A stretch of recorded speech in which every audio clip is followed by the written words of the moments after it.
बच्चों का मैं स्वागत करती हूँ। जैसा आप जानते हैं कि आज 25 जनवरी है, 2021 तो है, परंतु मैं ये बताना चाहूंगी कि आज है राष्ट्रीय मतदाता दिवस। यहाँ राजनीति विज्ञान के हमारे पीजी के छात्र बैठे हैं और यहाँ बीएससी बीए सभी के छात्र बैठे हैं। मैं उन्हें ये बताना चाहूंगी कि आज पूरा देश राष्ट्रीय मतदाता दिवस मना रहा है। ठीक है, पूरा राष्ट्र से अपील की जा रही है निर्वाचन आयोग द्वारा कि आप वोट करिए। जो कि हमारे यहाँ head of the family principal sir हैं, प्रिंसिपल सर की तरफ से अपील की जा रही है आप सभी युवा छात्रों से कि आपका वोट बहुत कीमती है, इसे आपको उपयोग करना चाहिए, क्योंकि आपके पास सरकार को सिलेक्ट करने का एक निर्णायक भूमिका आपके पास है। इसीलिए प्रिंसिपल सर के द्वारा ये एक अपील आप लोगों से की जा रही है। ठीक है, अब मैं आपको ये बताना चाहूंगी कि ये जो मेरा ये वीडियो है वो किस कंटेंट पर है, हम लोग इसके अंतर्गत क्या क्या पढ़ेंगे। आज जैसा मैंने बताया नेशनल वोटर्स डे है। अब इस जो हम लोग का प्रोग्राम है इसके अंतर्गत हमने क्या तैयार किया है, ये जो हमने ये दिवस क्यों मना रहे हैं, कैसे मनाते हैं, इंडिया का फर्स्ट वोटर कौन है, इलेक्शन कमीशन क्या है और हमें वोट क्यों करना चाहिए, इन बिंदुओं पर आज का ये हमारा प्रोग्राम या क्लास कह लीजिए ये हमारी तैयार। फर्स्ट स्लाइड यदि हम देखें तो ये है कि ये जो दिवस है क्यों मनाया जाता है। नेशनल वोटर्स डे एनवीडी इसलिए मनाया जाता है क्योंकि आप जैसे युवा वोट देने में कतराते हैं, पीछे हैं। 2011 से इलेक्शन कमीशन ने जो 2011 है इसमें प्रतिभा पाटिल द्वारा ये प्रयास किया गया कि हमें उन बच्चों को, युवाओं को प्रेरित करना है। इसीलिए उनके द्वारा राष्ट्रीय मतदाता दिवस की शुरुआत की गई और थीम बनाई गई no voters to be left behind, मतलब कोई भी जो छात्र है, बच्चा है, मतदाता है, मतदान से पीछे ना हटे। ये आपको मोटिवेट करने के लिए ये प्रोग्राम पूरे भारत में मनाया जा रहा है। हमारी सेकंड स्लाइड ये है कि फर्स्ट वोटर कौन है। नाम पढ़िए, मिस्टर श्याम शरण नेगी। ठीक, ये भारत के पहले वोटर हैं। देखिए आज कितने साल के हो गए हैं, 101 साल के हो गए हैं, मगर ये इनके माध्यम से मैं आपको मोटिवेट करना चाहती हूँ कि देखिए जब इतना बड़ा व्यक्ति, इन्होंने प्रथम आम चुनाव में भी वोट किया और आज हमारे लिए सौभाग्य की बात है कि आज हमारे साथ ये अभी हैं। भारत सरकार इनका बहुत ध्यान रखता है। दिसंबर 2020 में इनके स्वास्थ्य की पूरी ध्यान रखा गया और बताया गया कि पूरी तरह स्वस्थ है और इनको ब्रांड एम्बेसडर बनाया गया है हिमाचल प्रदेश के ट्राइबल एरिया। और इनको 2011 में भारत सरकार के निर्वाचन आयोग के तत्कालीन आयुक्त लोग गए थे और उन्हें वहां सम्मान दिया। इन्हें इसलिए सम्मान दिया क्योंकि ये आपको प्रेरित करते हैं कि देखिए जब मैं इतने एज का हूँ और वोट करता हूँ तो आपको, क्योंकि आप लोग नए मतदाता हैं, आपको ये समझना चाहिए कि हमारा वोटिंग पावर क्या है। ठीक है, इसीलिए मैंने ये स्लाइड यहाँ लाई है आपको सही मायने में मोटिवेशन के लिए कि आपको ये समझ में आना चाहिए। ठीक है, अब देखिए इनके बारे में बताया गया। 1 जुलाई 1917 को इनका जन्म कालपा में हुआ। कालपा कहाँ है, हिमाचल प्रदेश में। श्याम शरण नेगी को हम फर्स्ट वोटर जैसा मैंने बताया आपको, और इन्होंने सबसे पहला वोट कब दिया, 25 अक्टूबर को 1951 में जो पहली बार मतदान हुआ यहाँ पर भारत में पहला चुनाव हुआ तब इन्होंने किया और 101 वर्ष के होने के हैं और इन्हें इसलिए ब्रांड एम्बेसडर बनाया गया है। और किसने बनाया है, इलेक्शन कमीशन। क्लियर सभी बच्चों, क्लियर है। अब हम तीसरी स्लाइड जो देख रहे हैं ये है कि भारतीय निर्वाचन आयोग क्या है। भारतीय निर्वाचन आयोग ही पूरे चुनाव की व्यवस्था करता है। यह एक ऑटोनोमस बॉडी है और ये जो चुनाव की व्यवस्था करता है इसको संविधान के अनुच्छेद 324 में ये पावर दिया गया। और पहले एक अकेला चुनाव आयुक्त था, टीएन सेशन का नाम आप लोगों ने सुना होगा, ना होगा तो आप सर्च करिएगा।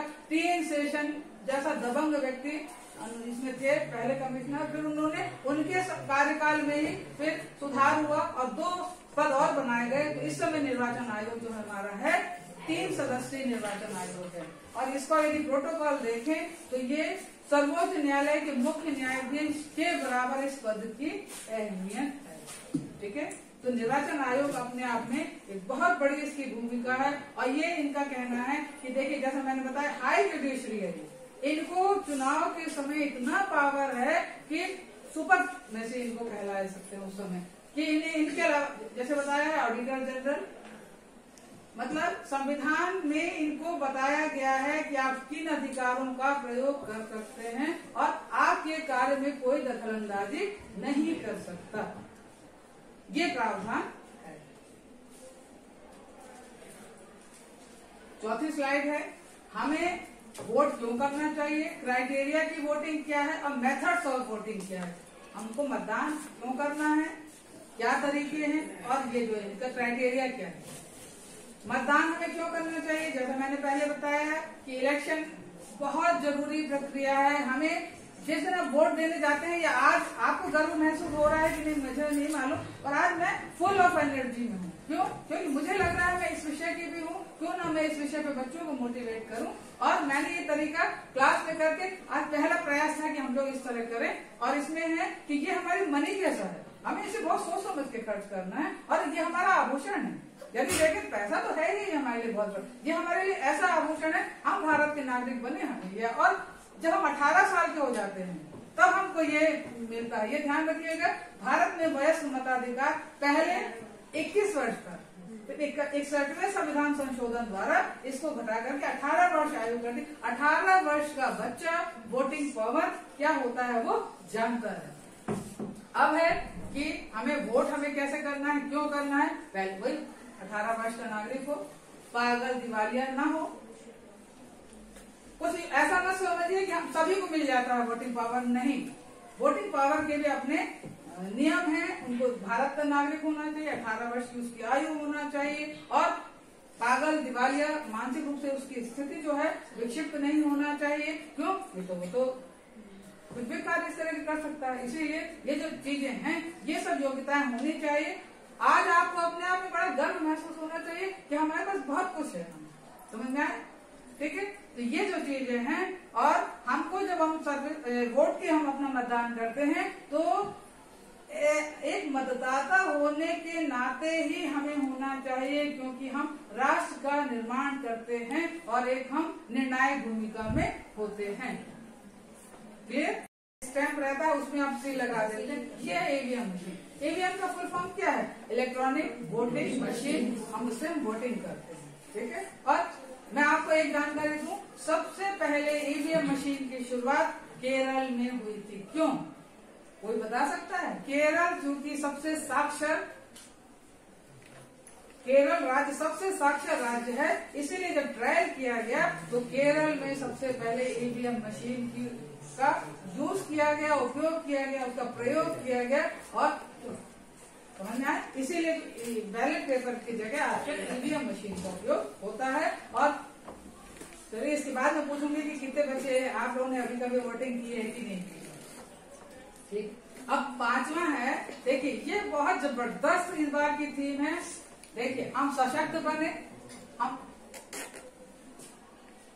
अच्छा